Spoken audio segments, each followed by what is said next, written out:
Hello, everybody. It is me, Sharktopus117, and we are coming at you live, except not live because this is pre-recorded, at the Colossal Kaiju Fan Podcast. With me, as always, is Mr. Spotted the Alien. Hello.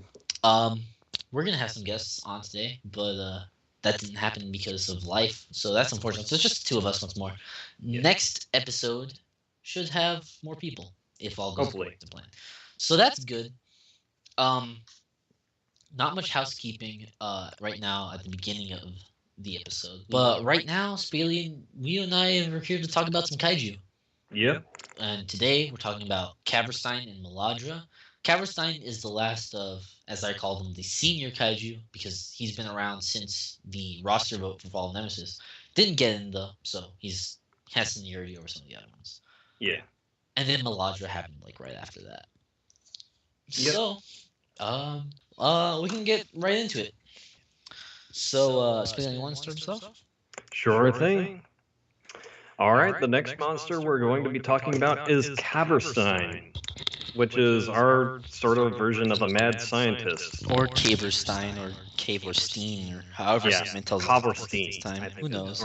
We never know. Basically, he's based off of the character Dr. Henry Cavor, who's character in a video originally from First Man in the story by H.G. Wells. Yeah, of which I am really familiar. Who's been adapted into Dr. Cavor, which is a little video game thing on the net, who's been adapted to Caverstein for CKC. Yep. So yeah, it's pretty convoluted, to say the least. Design-wise, Caverstein is really unpopular, to be honest. Yeah. Lots of reasons, I think I'd say, if you want to go for a bit. He's not the most attractive guy, definitely. Yeah, that's not saying much.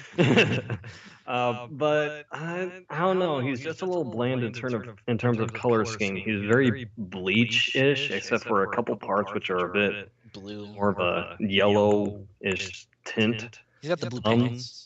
Yeah, and the blue energy. Yeah.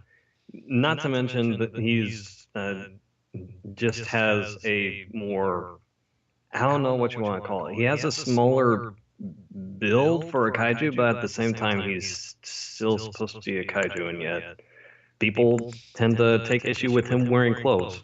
So yeah, the wearing clothes is weird. Granted, I'd much rather he be wearing clothes than be naked. I will say that much. And honestly, I'm not going to argue with that there. I think what I said, what I believe with Caverstein, the reason why he's so weird, is the same reason why Frankenstein and Frankenstein Conquers the World is so weird when he fights Baragon, where usually when you have kaiju, it's two giant monsters, and you can be like, oh yeah, that's a giant monster and that's a giant monster. But then Frankenstein Conquers the World, it's really jarring because you got Baragon and you got Frankenstein, who's just a dude. It's just a guy beating up another guy who's in a rubber suit, and it looks incredibly jarring. And I feel like there's a similar situation going on with Caverstein, because he's just a human. He's just a person. He's got a little bit strange to him, but he's not hugely visually interesting. He's got this random curly wisp of a hair on the center of his forehead. Honestly, I also think that's not great. I think it looks kind of I think he would look better without it, honestly. Yeah. It's so weird. He falls between this really odd realm between goofy and creepy. Yeah. It's just, I don't know whether or not to laugh or to cry when I see him. Yeah. Once again, he's a bit on the smaller side, especially in terms of height. Very light. One of the few melee, sort of a control style kaiju. With some melee mixed in, but did we talk about his origin really? We are going to right now. Yeah. But I mean, most of it's really basically just ripped from Earth to the Moon, in which Dr. Cavor makes a spherical ship made of this mineral called cavorite, which is opaque to gravity, which basically means it's anti-gravity. So he uses that to go to the moon. He finds a race of aliens called the Selenites, and they're there. And then in the game of the Dr. Cavor, they're invading the Earth. And then in CKC, we take that, and then he decides to fight them by turning into a giant monster. But when he does that, he basically becomes an animal and loses all of his like superhuman like mind. Yeah. I was about to say superhuman strength, but that's what he got, not when he lost. Yeah. I made some boo boo. Yeah, he did still retain some mental capabilities, at least for long range, but yeah, he's a bit of a crazy person now. He's a bit of an ape, I think, is what we really want to say. Yeah. And he walks like an ape too. His legs or his arms are significantly longer than his legs, so it seems to suggest that when he like runs around, he does so in like this galloping, like loping manner. Yeah, and he'll probably be fairly agile. Probably not Duncan agile. No, absolutely not. Yeah. Duncan agile's pretty crazy. Yeah. But he'll probably be, pretty fast on his feet, especially because he's a smaller kaiju. Yeah. His energy system is just kind of boring. It's just, stamina. But his weapon, the Omni Launcher, which is this like wrist power glove thing that he's got going on, that has a limited amount of ammunition. Yeah. So you'll need to be able to build that back up over time, I imagine. The way I interpret that is that it's not built up over, like you have a set amount and it's just like. Well, yeah, but you got to take a little time out to build it back up. I guess. Yeah. I just assumed it couldn't be reloaded. Was my assumption. But maybe I can be wrong. Who knows? I'm sure Simon will correct us. Yeah. At range, as we mentioned before, he can just make beams of his own mind energy. Which it's kind of powerful. He shoots them out of his goggles. Yeah. So it looks basically like an eye laser, but it's of like psychic energy. But his main thing is that he has the Omni Launcher, little gadget that they kind of have fixed onto him that is able to inflict status ailments on his opponents. So basically, like a damaging effect, like a weakening effect, slowing, anti-gravity. Yeah, the whole gamut. The problem is, you can't go to, you can't be trigger happy. Yeah, that's what I was looking for.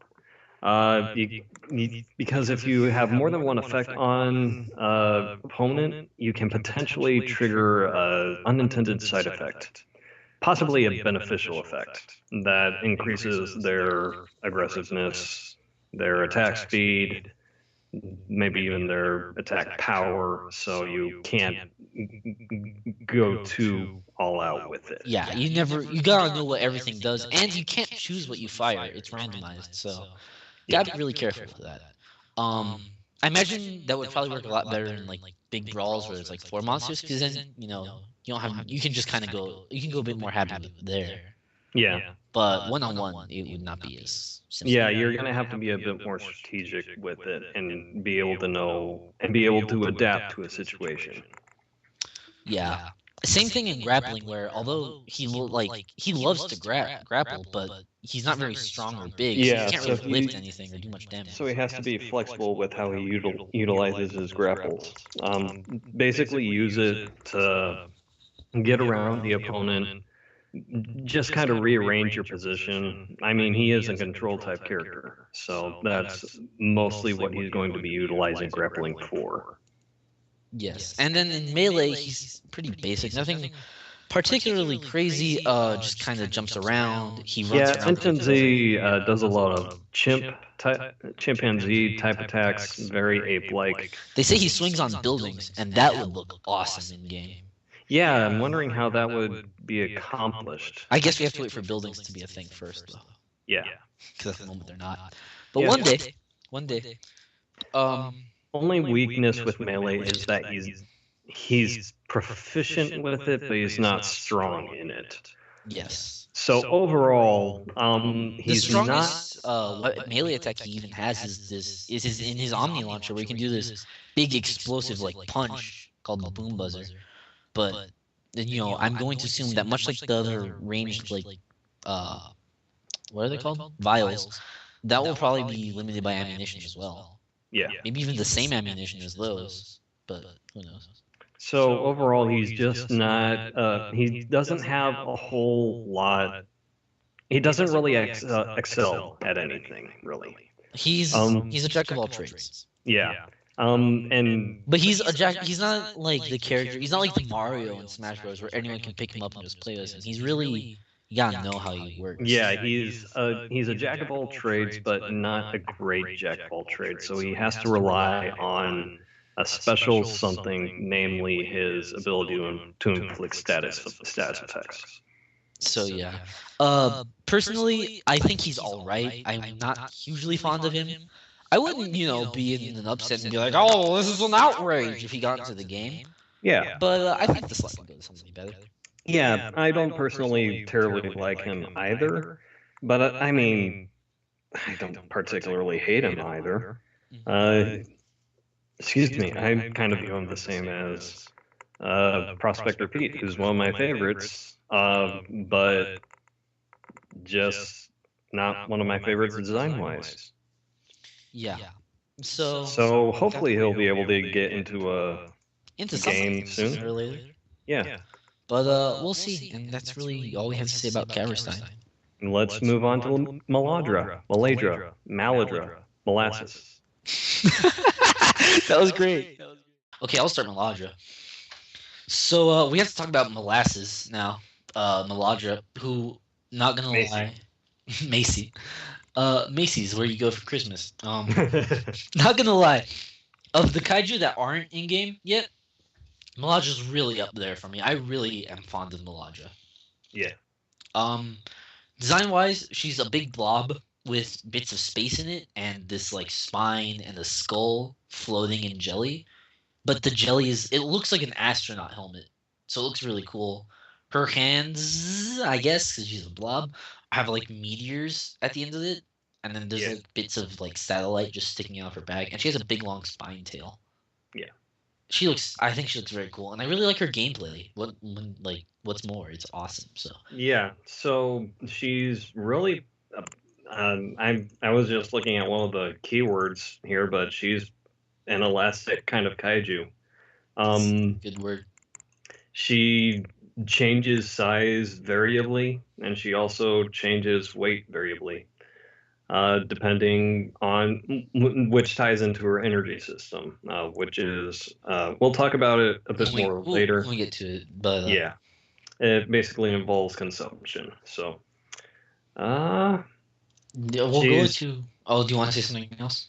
I was just gonna say she's basically the CKC blob monster. So yeah, and she does a very good job of it, I would say. Yeah. In my opinion, I know she's not the most popular monster among the community. She seems to get forgotten pretty often, but I think she's pretty radical. And whenever we do like advocates or whatever, I call dibs on Maladra. So you can expect a Maladra advocation episode when that happens. I'm kidding. Origin-wise is kind of vague. There's some satellite in space called the Melandra, which is studying cosmic rays or something, and there's this lady doctor on there. And then just suddenly energy may happened, and then everything got overloaded. The station fell out of orbit. And then when it landed, there was a big dumb blob monster. Yeah. It seems to be implied.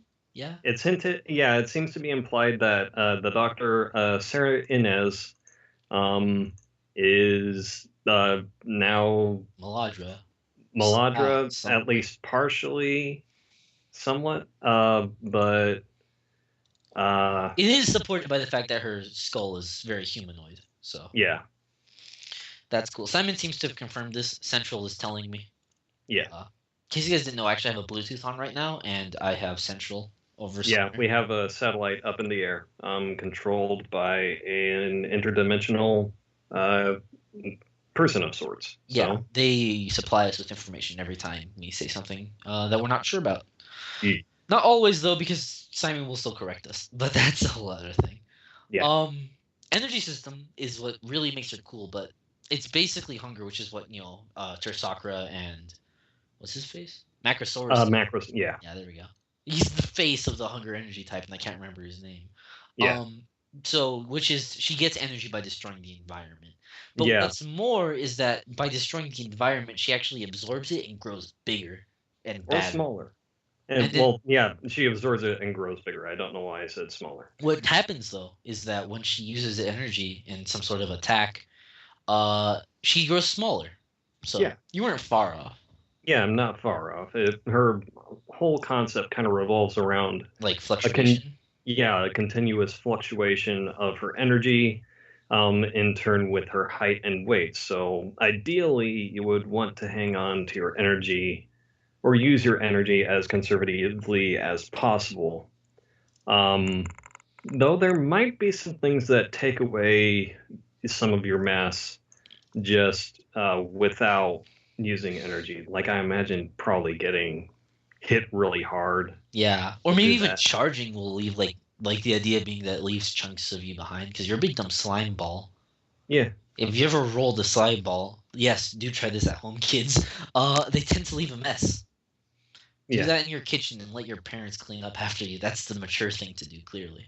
And maybe she even just kind of starts to lose stuff over time a bit. Yeah, I'm not maybe sure. it just kind of decays off of her. I Yeah. don't think so. There seems to be no indication of that, but it would be an interesting mechanic. Regardless, we can move on to her range combat where she has this thing called the Fissile Melt. It's just it's kind of weird name. Yeah. I don't know enough about physics.